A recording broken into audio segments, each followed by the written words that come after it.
আসসালামু আলাইকুম, Sonia cooking and ব্লগে আজকের পর্বে আপনাদেরকে ওয়েলকাম জানাচ্ছি।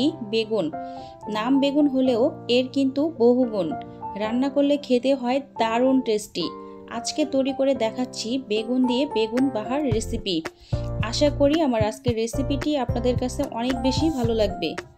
বেগুন বাহার তৈরি করার জন্য প্রথমেই এখানে একটা বেগুন নিয়ে নিয়েছি। বেগুনটা আমি আগে থেকে সুন্দর করে পরিষ্কার করে নিয়েছি। এখন একটা ছুরির সাহায্যে মাঝখান থেকে আমি কেটে নিব। আর বেগুন বাহার তৈরি করার জন্য বেগুনের যে বোটাটা বা বোট ওইটা হচ্ছে ফেলবো না, বোটা সহই হচ্ছে কেটে নিব, তাহলে বেগুন বাহারটা খেতে কিন্তু দারুণ লাগে। এখন এটা মাঝখান থেকে আমি আরও একটা ফালি করে নিব। বেগুন পিস করা হয়ে গিয়েছে, তাই এই দুইটা পিস আমি একটা সাইডে রেখে দিব। আরও অর্ধেক ছিল, ওইটা থেকে আমি আরও দুইটা পিস করে নিব। আর বেগুন বাহার তৈরি করতে গেলে কিন্তু বোটা সহই কাটবেন, বোটাটা ফালাবেন না। তাই আমি সুন্দর করে পিস করে কেটে নিয়েছি। এখন একটা প্লেটে আমি বেগুন দিয়ে দিয়েছি। এখন কিছুটা পরিমাণ পানি দিয়ে দিলাম বেগুনটা আমি সুন্দর করে ধোয়ার জন্য। আর যখন ধোয়া হবে তখন অনেকটা ময়লা বের হবে। আর এভাবে যদি বেগুনটা না দেওয়া হয় তাহলে বেগুনের যে কষ ওতে বেগুনটা কালো হয়ে যাবে। এভাবে আমি সবগুলো বেগুন ধুয়ে নিয়েছি। এখন দিয়ে দিব হাফ টেবিল চামচ পরিমাণ হচ্ছে হলুদ গুঁড়া, আর হাফ টেবিল চামচ স্পুন পরিমাণ হচ্ছে মরিচ গুঁড়া। স্বাদ মতো কিছুটা লবণ অ্যাড করে দিলাম। এখন আমি এগুলো হাত দিয়ে সুন্দর করে মিশিয়ে নিব। সবগুলো বেগুনে আমি সুন্দর করে হলুদ মরিচ গুঁড়া দিয়ে মিশিয়ে নিব সুন্দর করে, যেন সব গায়ে গায়ে যেন লেগে যায়।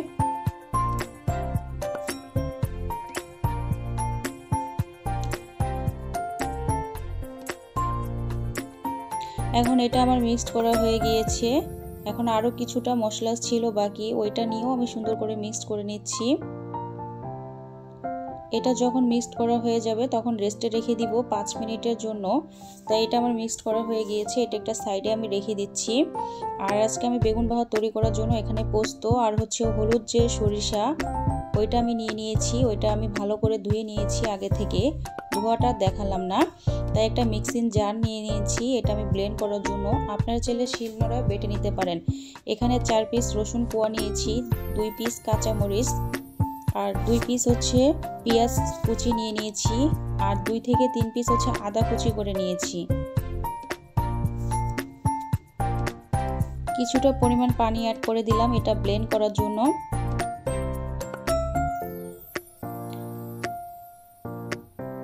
দেখুন এটা আমার ব্লেন্ড করা হয়ে গিয়েছে, তাই এটা আপনাদের খুলে দেখাচ্ছি। দেখুন কতটা মিহিভাবে করে নিয়েছি।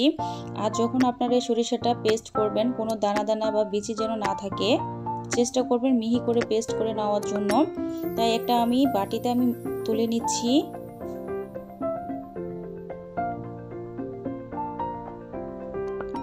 দেখুন আমি সম্পূর্ণটা একটা বাটিতে আমি তুলে নিয়েছি। আর বেগুন বাহার তৈরি করার জন্য এখানে আমি মিডিয়াম সাইজের 4টা পেঁয়াজ কুচি করে নিয়েছি, আর 6 থেকে 7 পিস কাঁচামরিচ কুচি করে নিয়েছি। এখানে একটা ফ্রাই প্যানের ভিতরে আমি পরিমাণ মতো কিছুটা তেল দিয়ে দিয়েছি। তেলটা যখন হালকা গরম হয়েছে তখন আমি যে বেগুনের স্লাইডগুলো কেটে রেখেছিলাম ম্যারিনেট করে ওইটা আমি দিয়ে দিলাম। আর একটা ঢাকনা দিয়ে ঢেকে দিয়েছিলাম 4 থেকে 5 মিনিটের জন্য, তাই ওটা তুলে দিলাম। এখন একটা পাশ আমি উল্টিয়ে দিচ্ছি। আর যখন এই বেগুন বাহারের রেসিপিটা তৈরি করতে যাবেন বেগুনটা চেষ্টা করবেন সুন্দর বেগুন নেওয়ার জন্য, কচি চেয়ে আর ভালো চেয়ে, তাহলে কিন্তু বেগুন বাহারের রেসিপিটা কিন্তু দারুণ লাগবে। এগুলো আমার ভাজা হয়ে গিয়েছে, তাই যে বোটা ওইটা আমি ধরে তুলে নিচ্ছি। আর এখানে বোটা সহ তুললে কি হবে, বেগুনটা ভেঙে যাবে না, সুন্দর হবে। এভাবে আমি সবগুলো বেগুনের স্লাইড আমি তুলে নিচ্ছি তেল থেকে ছেঁকে।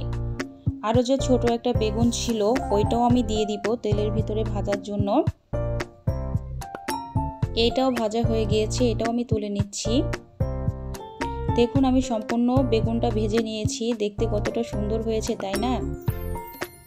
চুলায় একটা কড়াই বসিয়ে দিয়ে দিয়েছি তরকারিটা রান্না করার জন্য। এখানে আমি তেল দিয়ে দিলাম পরিমাণ মতো, আর 1 টেবিল চামচ পরিমাণ হচ্ছে কালো জিরা অ্যাড করে দিলাম। আর অবশ্যই এখানে কালো জিরাটা অ্যাড করবেন, তাহলে কিন্তু দারুণ টেস্ট হবে আর ফ্লেভার হবে। যে পেঁয়াজ ও কাঁচামরিচ আমি কুচি করে রেখেছিলাম ওইটাও আমি অ্যাড করে দিলাম। এটা এখন আমি ব্রাউন কালার করে ভেজে নিব।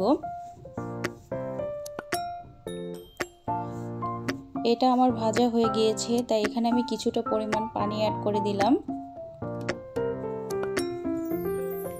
এক এক করে এখন আমি মশলা দিয়ে দিব। 1 টেবিল চামচ মরিচ গুঁড়া, 1 টেবিল চামচ হলুদ গুঁড়া, আর ঝালটা হচ্ছে আপনাদের পছন্দ মতো দিবেন। এখন এটা আমি নেড়ে দিব। মশলা থেকে যখন তেলটা বের হয়ে আসবে তখন আমি আগে থেকে যে একটা পেস্ট তৈরি করে রেখেছিলাম ওইটা আমি অ্যাড করে দিলাম। এখন এটা হচ্ছে মশলার সাথে আমি সুন্দর করে মিক্সড করে নিব।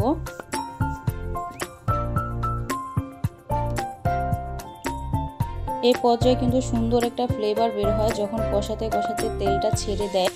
স্বাদ মতো আমি এখানে লবণ অ্যাড করে দিলাম। মশলাটা আমার অলরেডি কষানো হয়ে গিয়েছে, তাই এখানে আমি ঝোল দিয়ে দিচ্ছি। আর ঝোলটা হচ্ছে আপনাদের পছন্দ মতো দিবেন। ঝোলটা যখন বলক উঠে যাবে তখন যে বেগুনগুলো আমি ভেজে রেখেছিলাম ওইগুলো আমি এক এক করে দিয়ে দিচ্ছি ঝোলের ভিতরে।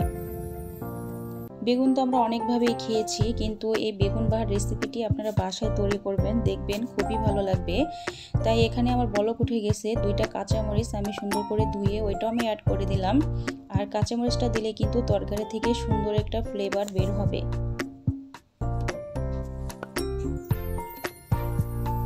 এখানে আমি 2 টেবিল চামচের মতো টক দইও ইউজ করেছি, কিন্তু ওইটা আমার দেখাতে মনে ছিল না, তাই আর দেখাতে পারিনি।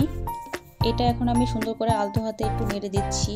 আর এই পর্যায়ে কিন্তু বেশি নাড়াচাড়া করবেন না, তাহলে কিন্তু বেগুনটা ভেঙে যাবে। দেখুন বেগুন বাহার আমার হয়ে গিয়েছে, চুলা থেকে আমি নামিয়ে ফেলেছি। এখন এটা আমি পরিবেশন করব, তাই একটা আমি প্লেট নিয়ে নিয়েছি। আমার আজকের রেসিপিটি আপনাদের থেকে কেমন লেগেছে অবশ্যই আপনারা কমেন্ট করে জানাবেন। এটা চাইলে আপনারা গরম ভাতের সাথে বা পোলাওর সাথে, চাইলে রুটির সাথেও আপনারা পরিবেশন করতে পারেন। Thank you for watching my video. Okay, আল্লাহ হাফেজ, টেক কেয়ার।